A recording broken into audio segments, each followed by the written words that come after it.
Well, thanks in part to celebrity body transformations, a lot of Americans are hopping onto the latest weight loss craze. Ozempic, Wegovy, Mounjaro, all injectable diabetes medications that also happen to help people lose weight, whether or not they have diabetes.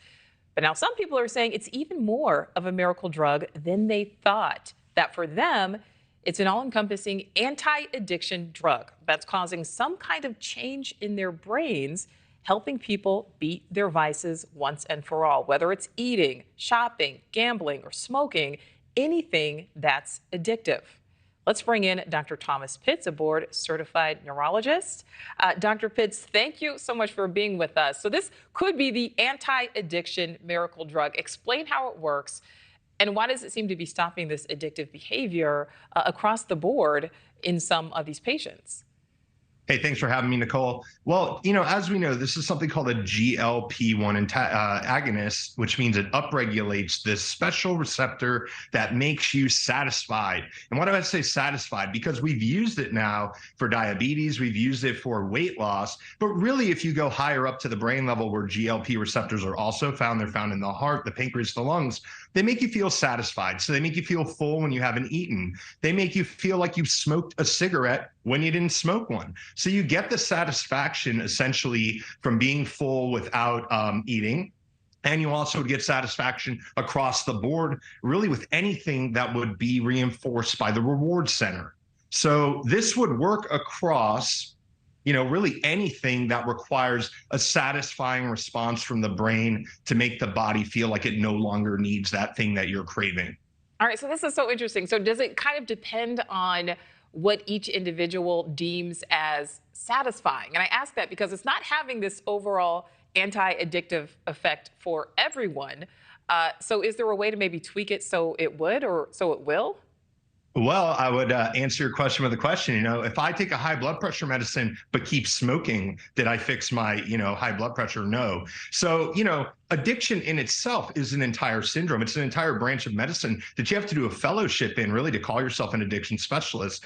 And so addiction can come from trauma, sleep disorders, medications can alter the way you would perceive things, and maybe you get addicted quicker.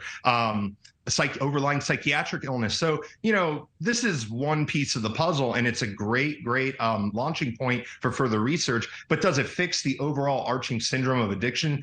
No more than, again, if I gave you a blood pressure medicine and you just kept smoking and not exercising. Well, I feel like you answered my next question, because I wanted to know, big picture, what does this mean? I mean, is it essentially that old adage, mind over matter? We always hear that. Is it really that simple at its core? Is anything really that simple?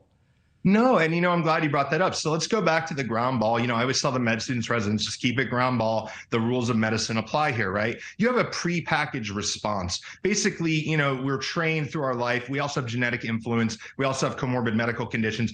We respond a certain way, almost like when you have a vaccine, you have a predetermined immune response. So you have a cleaner, already ready to go playbook. So some people look at food, they get a lot more dopamine release. They want it more. They crave food. Other people who we would call disciplined, it's much more complex than that. They don't really have that response. So, how does it work for each person? It kind of depends what your prepackaged responses are. But the ground ball level is, again, I would give you like a high blood pressure medicine, a cholesterol lowering medicine, while that takes you out of the heart attack and kind of stroke risk range. Then I would do lifestyle and maybe therapy, sleep implementation, mood, hydration, exercise, dietary counseling, primary care, preventative care, women's health care if applicable, to get you out of that long term. So then hopefully we can peel back or dial down the medicine, and you've made a more lasting change. So to me, these are great bridging therapies. For certain people, they could qualify for lifelong therapy, but you definitely don't want to be somebody that's using it purely for vanity without seeing a physician, because if someone who has comorbid medical conditions takes this, it can be detrimental in certain other areas. I'm very glad that you mentioned that last part. Very important to say that. Dr. Pitts giving us a little insight into the very complicated mystery known as the human brain.